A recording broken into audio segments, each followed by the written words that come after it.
আচ্ছা আপু কোয়েশ্চেন করবো বিদায় কি ভয় লাগতেছে? খুবই, কারণ আপনার ভিডিও দেখায় আপনি খুব ডেঞ্জারাস ডেঞ্জারাস প্রশ্ন করেন। তাহলে ডেয়ার নেন, কি বলেন? ঠিক আছে, ডেয়ার নেওয়াই বেটার। अभी मजा आएगा ना भिड़ो। আপনাকে এই ডেয়ারটা দিচ্ছি।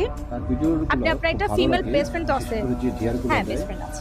একটা ফিমেল বেস্ট ফ্রেন্ডকে কল করবেন, কল করে বলবেন যে আপনি ওর বয়ফ্রেন্ডকে লাভ করেন অনেক দিন ধরে, অ্যান্ড আপনি ওর বয়ফ্রেন্ডকে আপনার করে নিতে চান, আপনি আর পারতেছেন না, সো জাস্ট ডু ইট। সেটা তো আমার ফ্রেন্ডশিপ নষ্ট হয়ে যাবে। সমস্যা নাই, প্র্যাঙ্ক কল, ভিডিও তো থাকবে, প্রুফ তো থাকবে। আসলে তো দিচ্ছেন না। হ্যালো, হ্যাঁ তামরিন, কি অবস্থা? তো ভালো, তো কি অবস্থা? এই তো ভালো। শোন না, একটা কথা ছিল তোর সাথে। হ্যাঁ বল। কিছু মনে করবি না তো আবার? না, কি মনে করবো, বল না। কিছু হয়েছে?